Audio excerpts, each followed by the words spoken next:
노름꾼이 사용하는 30분과 앰뷸런스 운전기사 쓰는 30분은 하늘과 땅만큼 차이가 있습니다. 똑같은 30분이 아닙니다. 노름꾼이 쓰는 10만 원과 응급환자의 수혈을 위해서 쓰는 10만 원, 똑같은 10만 원이 아닙니다. 오늘 우리가 살아가는데 지나고 보면 후회 없는 삶, 어떻게 살아야 될까? 하나님이 우리에게 말씀하십니다. 왜 그때 그렇게 모르고 살았던가? 하나님 앞에 사랑받고 하나님 앞에 복받게 살 수 있는 길이 있는데 왜 그렇게 모르고 지내며 살았을까? 이런 후회함이 없도록 하나님이 말씀으로 우리의 걸어가는 길을 인도하시는 것입니다. 오늘 본문은 우리가 잘 아는 선한 사마리아인 비유인데 어떤 율법에 아주 전문가인 율법 교사가 예수님께 나와서 영생 어떻게 하면 얻을 수 있습니까? 그때 예수님이 그 질문 속에 답이 있는 걸 아시고는 네가 율법 선생이지 율법에서는 뭐라고 말하느냐? 그랬더니 율법을 딱 두 가지로 요약합니다. 하나님 사랑, 이웃 사랑 이렇게 말씀합니다. 그러면 가서 너도 이와 같이 하라 그렇게 말씀하시니까 누가 내 이웃입니까? 이렇게 얘기해요. 그래서 자기를 옳게 보려이라고 누가 내 이웃인가 그렇게 할 때에 주님이 선한 사마리아인 비유로 여리고로 내려가다가 강도 만난 자 얘기를 하십니다. 예루살렘에 예배 드리고 여리고성을 내려가다가 거기서 이제 사람들이 악한 사람들이 튀어나와서 뭐 옷도 빼앗고 또 귀중품도 빼앗고 심지어는 뭐 거기다가 화풀이까지 하고 그런 일들이 비일비재하니까 참 예배 드리러 오고 간다는 것이 위험 부담률을 안고 여리고서에서 예루살렘을 향하여 오고 가는 길이었습니다. 그런데 거의 그냥 옷도 빼앗기고 죽기 일보 직전에 있는 이 사람을 제사장이 지나가다가 보고서는 다가가지도 않았습니다. 그리고는 도로 피하여 오던 길로 되돌아가고요. 이번에 레위인 성전에서 하나님의 종들로서 일하는데 그분 한 사람이 지나가다가 가까이 와서 보고는 그냥 못 본 채 하고 지나갔습니다. 그런데 유대인들이 개라고 그렇게 얘기하는 사마리아인이 이분에게 다가가서 보니까 뭐 그냥 여기저기 다 터졌습니다. 그래서 이 소독약 대신에 당시에 흔히 쓰던 포도주도 붓고 기름도 붓고 그리고 지혈을 급히 시켜드니 자기 옷을 찢어가지고 붕대처럼 이제 감싸고 그리고는 힘이 없어 쭉 늘어진 사람을 자기의 짐승에 태워가 자기는 마부처럼 길라잡이처럼 그 앞에 서서 이분을 조심스럽게 여관까지 인도했는데 해가 지고 밤이 찾아가는데 끙끙 앓습니다. 여기저기서 얻어맞고 그냥 아프니까 밤새 옆에서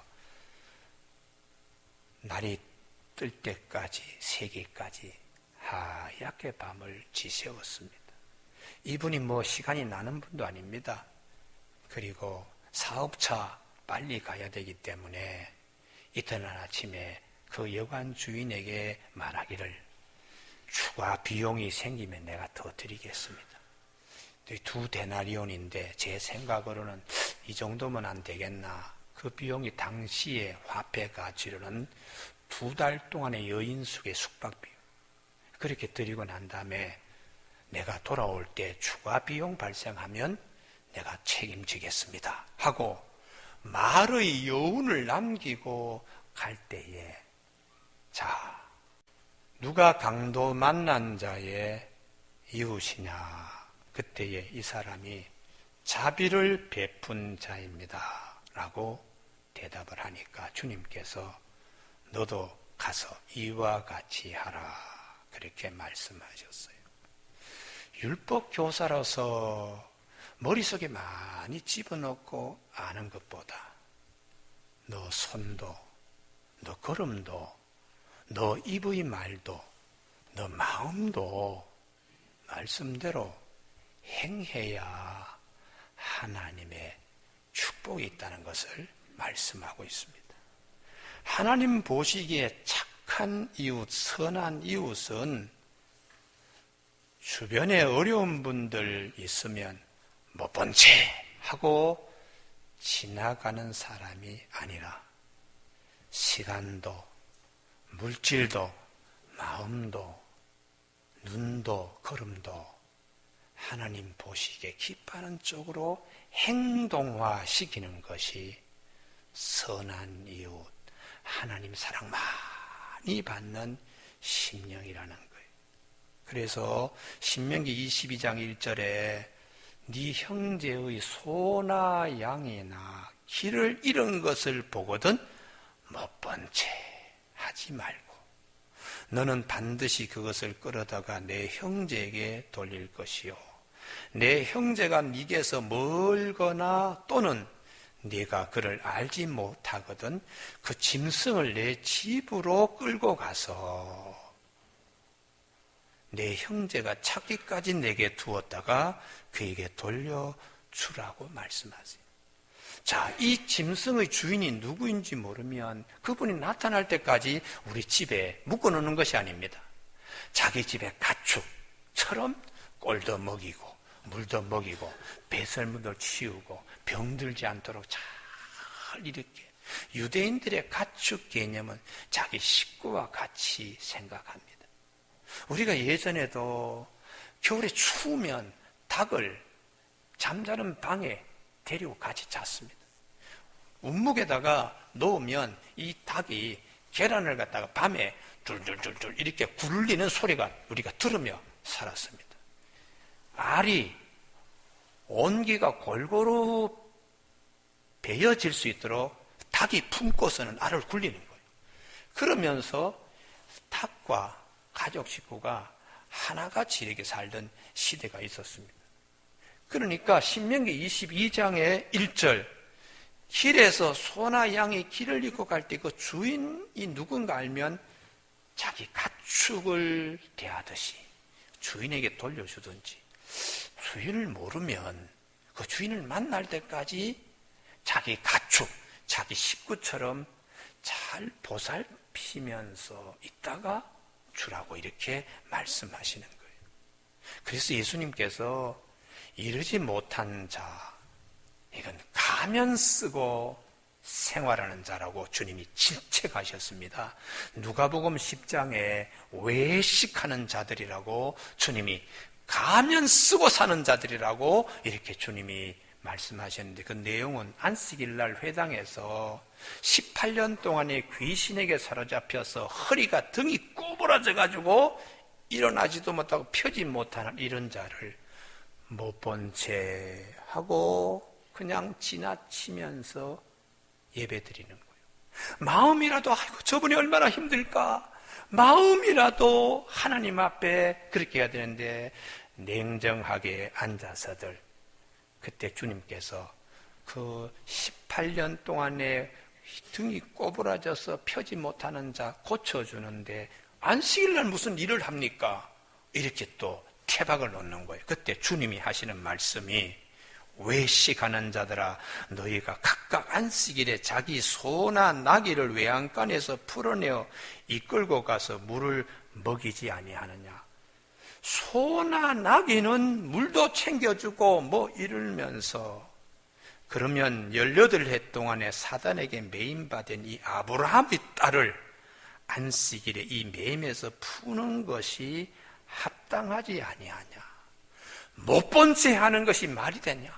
마음이라도 다가가야지. 말이라도 얼마나 힘들어요. 그렇게 하나님 앞에 쓰임받는 삶을 살아야지. 그렇게 주님이 말씀하셨어요. 야고보 사도가 교회의 형제들에게 이렇게 말씀합니다. 야고보서 2장 14절. 만일 형제나 자매가 헐벗고 일용할 양식이 없는데 너희 중에 누구든지 그에게 이르되 평안히 가라, 덥게 하라, 배부르게 하라 하며 그 몸에 쓸 것을 주지 아니하면 무슨 유익이 있으리요. 이와 같이 행함이 없는 믿음은 그 자체가 죽은 것이라고 가르쳐 줬습니다. 그래서 갈라디아 6장 10절에 우리는 기회 있는 대로 모든 이에게 착한 일을 하되 하나님 앞에 쓰임받는 삶이죠. 시간이나 물질이나 손이나 발이나 하나님 앞에 쓰임받는 삶, 모든 이에게 착한 일을 하되 더욱 믿음의 가정들에게 할지니라. 멀리 가서 하려고 하지 말고 가까운 데부터 살피라고 이렇게 말씀하세요. 그래서 기회 있는 대로 하나님이 원하시는 시간이나 물질이나 손이나 마음이나 말이나 이게 하나님 앞에 복되다는 것입니다.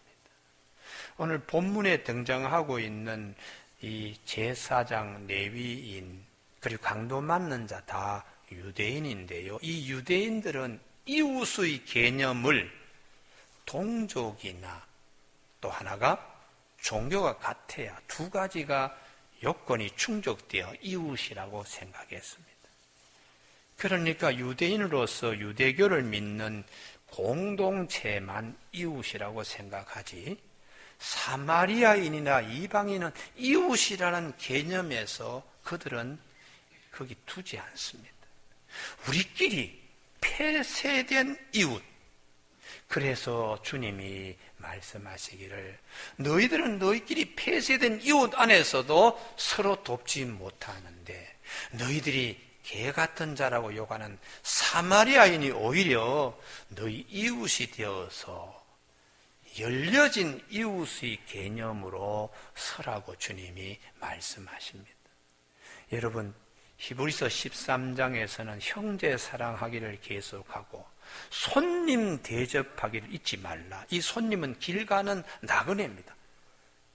처음 본 사람이고 우리 동네에 거쳐서 지나가는 사람, 이런 사람 한 끼 식사를 못하고 하룻밤 잠을 자지 못할 때에 잘 대접해서 보내라. 이로써 부지 중에 천사들을 대접한 이들도 있다고 주님이 말씀하십니다. 오직 선을 행함과 서로 나누어지기를 잊지 말라. 하나님은 이 같은 제사를 기뻐하신다고. 이 말씀이 내 시간, 내 물질, 내 마음, 내 손발 이렇게 쓰임받는 삶은 하나님 앞에 복되다는 것이죠. 주님이 칭찬하고 계시는 선한 사마리아인의 삶은 오늘 하나님이 우리에게 하시는 말씀입니다. 이 사마리아인의 시간, 레위인과 제사장과 다르게 하나님이 보시고 기뻐하는 시간, 쓰임받는 시간입니다. 그의 물질, 그의 말 한마디, 그의 마음, 주인님, 이만 하면 될 것 같은데 추가 비용 발생하면 제가 무역, 장사, 돌아오는 길에 다 책임지겠습니다. 이 얘기를 듣고 있는 강도 만난 자, 끙끙 앓고 있는 자가 천사의 요람에 앉아 있는 것과 같았을 거예요. 여러분, 우리에게도 이 사순절 기간에 이런 시간, 이런 물질, 이런 마음, 이런 손발의 축복이 있기를 바랍니다. 제가 세 번째 예화로 드는데요. 일본 에도 시대 때에 미즈노 남보쿠라고 하는 청년이 있었어요. 집안이 워낙 가난하게 사니까 뭐 속에서 그냥 울분밖에 없죠. 주먹에 힘만 들어가니까 주먹으로 사는 거예요. 그래서 술 먹고 도박하고 사람 때리고 강탈하고 그러면서 뭐 감옥 가면 가지. 그리고는 감옥을 자기 집 드나들듯이 그렇게 10대를 보냈습니다. 근데 어느 날 감옥에 딱 들어온 사람들 보니까 얼굴이 아주 흉악하고 흉상이고 관상이 감옥 밖의 사람과 틀려요. 그래서 추록하자마자 관상쟁이 찾아가서 도대체 사람의 운명이 관상과 관계됩니까? 감옥에 들어온 사람은 다 흉악범으로 이렇게 생기는데 감옥 밖에 있는 사람은 얼굴이 선합니다. 저의 관상을 한번 봐주세요. 그때 관상장이가 딱 그러는 겁니다. 당신은 1년을 더 살 수가 없다. 그렇죠. 감옥 나와가지고 눈에 살기가 그냥 펄펄 끓고 그러니까 이렇게 살다가 1년 못 넘긴다는 뜻으로 당신은 1년을 못 넘긴다. 그러니까 깜짝 놀라서 살 방법이 없습니까? 이 관상장이 하는 말이 출가하시오. 승려의 길로 접어들라는 거예요. 그래서 그 얘기 듣고서는 주지를 그 가까이 있는 절에 주지를 찾아가되 주지가 하는 얘기가 못 받아주겠다는 거예요. 지금 같아서는 못 받아주겠다. 1년 후에 다시 오는데 한 가지를 지킬 수 있는가? 그것이 콩 한 줌과 보리 한 줌으로 하루 3끼를 1년 동안 먹고 그리고 다시 와서 상담하라는 거예요. 그래서 이 미주는 남복구가 참 평소에는 먹고 싶은 대로 자기가 그냥 이거 먹고 싶으면 이거 먹고 저거 먹고 싶으면 싸움을 해서라도 하여튼 먹는 그런 미주는 남복구인데 약속했으니까 콩 한 줌, 보리쌀 한 줌 가지고 하루에 3끼를 나누어 먹어야 되니까 소식하고 절제하는 거예요. 그리고 그 마음이 또한 욱욱하던 것도 절제하고 이렇게 하다 보니까 1년 후에 관상장에게 찾아갔더니 전혀 알아보지 못하는 거예요. 제가 작년 이때쯤 와서 당신에게 1년 못 산다고 판정받은 이 미주는 남복구라고 그러니까 어떻게 사람이 이렇게 달라졌나? 도대체 1년 동안 뭘 했어? 사실대로 이렇게 살았습니다. 그러면 그렇지. 콩 한 줌과 보리 한 줌으로 하루 3끼 밥을 먹고 1년을 살았으니까 얼굴이 이렇게 달라졌지.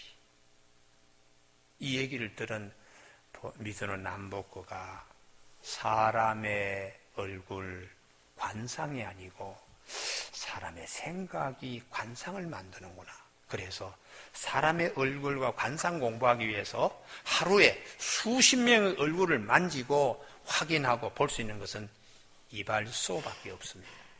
이발소에 머리를 감겨주는 사람으로 들어가서 3년 동안에 면도할 때 옆에서 보고 머리를 감겨주면 만져보고 해서 3년 동안에 하루에 수십 명 머리를 만진 이 미주는 남복구가 3년 동안 얼마나 많은 사람의 머리를 만지면서 나름대로 결론을 냈겠어요. 이제는 체형을 조금 봐야 되겠다. 그 체형은 옷을 홀랑 벗고 들어가는 목욕탕에서 사람들의 체형을 볼 수 있는 거기에 때밀이로 들어가서 3년 동안 사람을 다 관찰한 거예요. 어떤 사람은 배가 그냥 남삼처럼 나와 있으면 자기 손으로 등도 밀지 못하는 사람은 입에서는 무슨 소리가 나오고 이 사람은 어떻게 사는 것이고 어떤 사람은 그냥 아주 몸이 그냥 뼈밖에 남지 않은 사람인데 이 사람은 도대체 어떻게 해서 이런 체형을 가지고 등등으로 하루에 수십 명 때를 밀어주면서 사람에 대한 연구를 3년 동안 했어요. 마지막 사람은 이렇게 살다가 죽는데 사람을 한번 봐야 되겠다. 그래서 하루에도 수십 명 화장하는 화장터의 화부로 3년 동안 들어가서 도대체 이 사람은 어떻게 살아서 여기까지 왔나 하고 화장하기 전에 시신을 보고 3년 동안 사람을 배우는 거예요. 그리고 10년 만에 나와서 인생은 이것이다 한마디 하니까 자기 옆에 제자가 되고 또 사람이 붙는 거예요. 1년 사이에 3,000명의 제자가 그를 따랐습니다. 에도 시대 때 미주는 남복구 이전에 10년 감옥 들락날락 하던 그 세월이 얼마나 아까운지 이후에 보리 한 줌, 콩 한 줌으로 10년 동안에 사람을 배우고 사람을 공부하면서 한 10년 그 자신이 새롭게 세워지는 것입니다. 그래서 성경은 세월을 아끼라, 때가 악하니라. 너희가 어떻게 행할지 자세히 주의하여 지혜 없는 자 같이 하지 말고 오직 지혜 있는 자 같이 하여 세월을 아끼라. 이렇게 말씀하세요. 우리가 마음의 심성을 예쁘게 이렇게 갖는 것은 굉장히 중요하고, 선하게 갖는 것은 하나님이 보시기에 기뻐하는 일을 하는 시간과 물질과 손과 입과 마음을 쓰는 것은 하나님 기쁘시게 하고 하나님께서 축복하시는 겁니다. 그래서 우리 예전에는 할아버지 할머니가 손자 손녀들에게 선물, 돈 이것 대신에 동화를 많이 들려줬어요. 동화를 많이 들려주는 그 동화는 나중에 손자 손녀들이 자라서 고운 마음밭에서 자라기 때문에 중장년이 되었을 때 인격이 흔들질 않아요. 그래서 할머니, 할아버지들이 주로 많이 들려준 동화 가운데 하나가 사슴과 나무꾼 동화. 여러분 다 아시죠? 노총각이 산골 두매에서 혼자 지내는데 어느 날 사슴이 훌쩍 하고 자기 집에 뛰어들었어. 그래서 사슴이 살려주세요, 숨겨주세요. 그래서 이 노총각이 얼른 숨겨줬더니 뒤따라서 사냥꾼이 사슴 못 봤느냐고. 그래서 딴 방향을 가르쳐주고 이 사슴을 순간 지켜줬더니 사슴이 고맙다고 뿔로 인사를 하고 며칠 후에 사슴이 다시 나타나서 노총각 혼자 힘들지 않느냐, 장가 가야 되지 않겠느냐. 사슴이 그렇게 말하는데 신부를 어디서 구할 수 있나? 사슴이 하는 얘기가 금강산에 거기에 폭포수아리에 연못이 있는데 거기에 선녀들이 하늘에 내려와서 모욕할 때에 제일 눈에 드는 선녀의 옷을 감추면 이 선녀는 하늘나라 못 가니까 결혼할 수 있다고. 그런데 꼭 기억하시라고. 아이를 셋 낳기 전까지는 하늘나라의 옷을 절대로 보여주고 내주면 큰일 난다고. 그래서 그 말대로 그 폭포수 아래에 갔더니 선녀들이 모욕을 하러 내려와서 제일 마음에 드는 선녀의 옷을 챙겨가지고 결혼을 했는데 아이 둘을 이제 낳았으니까 자기 아내가 다 된 것으로 생각하고 아내가 항상 보름달이 뜨면은 마음이 늘 그냥 우울하고 해서 그 애처로워서 숨겨두었던 하늘나라 옷을 가져와서 보여주자마자 이 선녀가 아이 하나하나 양쪽 오른쪽에 하나 딱 이렇게 끼고는 하늘나라 올라가 버렸어. 아이고 이 나무꾼이 얼마나 마음이 아픈지 며칠간 밥을 먹지 못할 때 사슴이 다시 나타나서 하는 말이 내가 뭐라고 그랬느냐고. 그래서 셋을 낳을 때까지는 절대로 옷을 보여주면 안 된다고 했잖아요. 어떻게 하냐고. 그때 사슴이 마지막으로 이런 얘기 했다 그러잖아요. 이번에 보름달에 그분들이 모욕하러 내려오지 않으니까 큰 뚜레박을 내려서 물을 길러 올릴 때에 그 뚜레박 속에 들어가라고. 그래서 이 나무꾼이 뚜레박을 타고 하늘나라 가서 지금 잘 살고 있다고 할머니 할아버지들이 그렇게 손자 손녀에게 얘기해 주면 이 손자 손녀가 그러면서 큰 거예요. 그러니까 남에게 잘 이렇게 도피처나 피난처가 되면 나중에 아주 귀한 그런 날이 온다고. 이렇게 자란 손자 손녀들이 청년기, 중년기, 장년기 지나면 남이 어려움을 당할 때에 못 본 채 하고 지나가는 것이 아니고 아이고 어떡해, 아이고 좀 도와줘야 되는데, 이런 건강한 나라가 될 수 있습니다. 주님이 오늘 이 말씀하는 거, 지식인들 많이 아는 것, 그것도 중요할지 모르지만 쓰임받는 지식인, 아는 것만큼 행동화하고 삶의 실천이 되면 얼마나 좋겠는가. 그래서 주님이 말씀하시는 겁니다. 사랑은 계산이 아니다. 선한 사마리아인이 뭐 이것저것 따지고 이렇게 다가가는 거 아니에요. 다 죽어가는 사람 먼저 살려놓고 보자. 이게 앞장서니까 자기의 시간도, 자기의 물질도, 자기의 손도 발도 마음도 말도 이 강도 만난 자에게 포근한 요람과 깃털이 되는 것입니다. 레위인과 제사장은 따지는 거예요. 자, 제사장은 죽음을 가까이 하지 말라는 말씀을 기억하며 다 죽은 시체 만지면 내가 부정타고 오던 길로 돌아가고, 레위인도 마찬가지로 이거 여러 가지 그냥 따져보니까 부담이 되니까 그냥 계산하니까 사랑을 실천하지 못합니다. 선한 사마리아인은 따지지 않는 겁니다. 저 딸 두 아이를 키운 아버지 얘기인데요. 강물 속에 아이가 둘이 빠졌어요. 그래서 이 아버지가 따지지 않고 들어갔습니다. 아이 두 딸아이를 다 밀쳐내고 물 밖으로 무추로 밀쳐내고 아버지는 기진맥진하여 죽었습니다. 다른 사람들도 옆에 있었는데 왜 들어가지 못했을까? 계산하니까요. 그러나 아버지는 계산하지 않습니다. 내가 죽어도 딸아이를 살려놓고 보자. 이게 사랑입니다. 이게 자비입니다.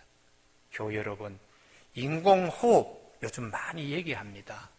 이게 과학자에 의해서 나온 것도 아니고 의사에 의해서 나온 것도 아닙니다.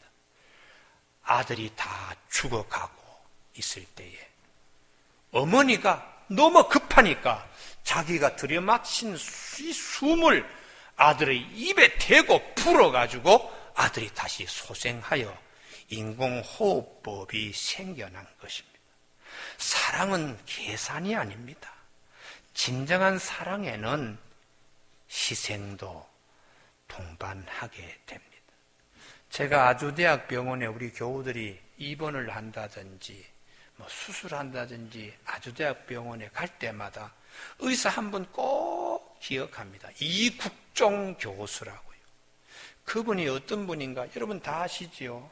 몇 해 전에 3호 주얼리 소말리아 해적에게 잡혀가지고 선장 석혜군 이 선장이 총상을 6방 맞고서는 뭐 다 지금 죽어가는데 우리나라에서는 발만 동동 굴리는 거예요. 그래서 외교부 채널을 통해서 우리 국가의 의사 가운데 이렇게 총상 맞아가지고 이거 빨리 처치할 수 있는 의사가 누구냐 하니까 아주대학의 이국종 교수, 이분이 영국 가서 이 부분을 공부한 분이나 그분을 빨리 급파해서 수술했습니다. 1차 수술로 여기저기 깁고 2차 수술로 다시 총알 끄집어내고 이렇게 6일 동안에 석혜균 선장 수면제로 잠재우고 진통제로 그냥 고통 멈추게 하면서 이렇게 수술을 했는데 8일째에 정신이 돌아가서 이렇게 뒀다가는 여기서 죽으니까 우리 국내로 옮겨야 되는데 앰뷸런스와 같은 비행기 안에 의료 장비가 다 갖춰져 있고 소독이 다 되어 있는 비행기 한 대 전용 비행기가 사우디아라비아 왕실에 있었습니다. 이걸 임차하는데 4억 4천이 들어가는 거예요. 그때 정부에서는 뭐 외교부에서도 예산이 없다, 어디서도 예산 없다, 국회의원들은 모금해서 하자. 이럴 때 이국종 교수가 제가 제 아파트를 팔겠습니다. 제가 제 아파트를 팔아서라도 제가 4억 4천 마련해서 이분 모셔와야 되겠다고. 그런 분입니다. 이국종 교수가 어떻게 그렇게 하는가 하고 제가 찾아보니까 이분의 아버지가 6.25 때 전쟁에 참여해가지고 지뢰를 잘못 밟아가지고 다리하고 손발이 다 나갔습니다.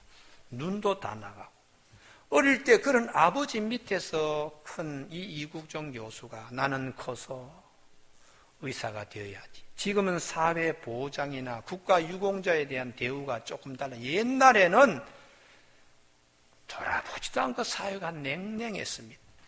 이 이국종 교수가 어릴 때 얼마나 상처받았겠어요. 그래서 의과대학 들어갔는데 이분이 1990년 내과를 할 거냐, 외과를 할 거냐, 정형외과를 할 거냐, 성형외과를 할 거냐, 비뇨기과를 할 거냐, 그거 전공 택할 때에 제일 인기 있는 학과가 돈 많이 버는 성형외과에 지망생이 줄을 섰어요. 제일 안 가려고 하는 데가 외상 전문의입니다. 총 맞아가지고 칼 찔려가지고 뭐 그냥 살갗이 후들후들 떨리고 피가 막 솟고 그걸 아무도 지원하지 않는데 이분은 그걸 지원한 거예요. 그리고 영국 가서 공부해온 분입니다. 하나님이 기뻐하시는 자비는 계산 카운트하지 않습니다.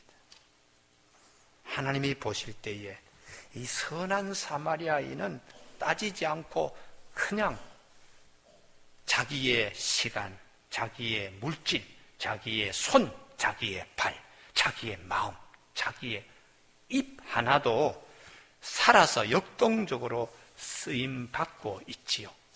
에베소 5장 10절에 주님이 말씀하십니다. 주를 기쁘시게 할 것이 무엇인가 시험하여 보라. 마지막 세 번째 말씀이요. 우리가 선한 사마리아인까지 할 때도 있지만 내가 강도 만난 자의 처지에 있을 수 있습니다. 그때 나에게 정말 선한 사마리아인은 누구일까? 가족 식구들일 수도 있지만 너무 믿지 마십시오. 우리의 선한 사마리아인은 예수 그리스도입니다. 2011년 3월 14일 조선일보의 의학 전문 기자 김철중 기자가 쓴 스크랩 해놓은 기사인데요. 병원에서 이런 일이 일어났습니다. 대학병원입니다. 이게 장기 이식센터 병동인데 아버지와 아들 얘기인데요. 아버지가 간경화로 오래 고생하니까 이제는 생체 이식, 죽은 뇌사자의 그 몸에서 간을 떼어가지고 이식한다더니 가족 식구들 가운데 누가 기증을 해야 되는데 이게 참 장기를 기증할 사람 기다리면서 시간이 너무 오래 소모되니 가족이 회의를 했어요. 누가 아버지의 그 체질에 제일 가까운가? 둘째는 혈액형이 맞지 않고 첫째 장남이 아버지와 가장 비슷해서 큰아들이 간을 기증하기로 결정했습니다. 간은 절반을 잘라내어도 절반이 또 금방 회복됩니다. 우리 교회도 두 분 계시죠. 자녀가 아버지에게 간을 줘서 아버지가 건강 회복한 두 가정이 있습니다. 우리 교회가 총회에 목사님 한 분 간 이식하는데 우리 교회 같으면 뭐 교회 예산이나 교우들이 헌금해가지고 뭐 작은 돈 큰 돈을 마련하지만 총회 기간에 일하시는 분은 교회가 없으니까 어리를 닥치면은 참 난감해요. 그래서 저희 교회가 소문 없이 2번 수술하는데 도와드린 일이 있습니다. 거기 목사님이 저희 교회 교우들에게 끔찍이 정말 고맙다는 말씀을 늘 만날 때마다 하십니다. 아버지에게 아들이 간을 이식하기로 날짜 다 정하고 의료진 다 결정이 되고 주변에서도 저런 효자 났나 그랬는데 간밤에 사고가 생겼습니다. 수술 시간이 점점 가까이 다가올 때 아들이 야반 도주를 하고 말았습니다. 의료진도 놀라고 부모님은 얼마나 마음이 아팠겠어요. 의료 전문 기자 얘기입니다. 왜 아들이 도망을 쳤겠는가? 효심이 뛰어난 아들이라고 칭찬받았는데 밤사이에 얼마나 고민했겠는가? 만약 수술이 잘못되면 자기는 죽지만 자기 가정에 처와 자식은 누가 책임지겠는가? 여기에 대한 답을 얻지 못하여 고민하다가 그는 밤에 도망쳤다는 거예요. 교우 여러분, 마틴 부버라고 하는 신학자가 인간관계 I and it, 나와 그것, 사람을 사물화시키는 인간관계는 제일 나쁜 거라고요. 두 번째 I and you, 나와 당신 인격적인 관계지만 극한의 상황에서는 이것도 깨집니다. 마지막 I am Christ. 주님이 우리를 위해서 죽으심도 마다하지 아니한 인간관계. 나는 죽어도 좋습니다.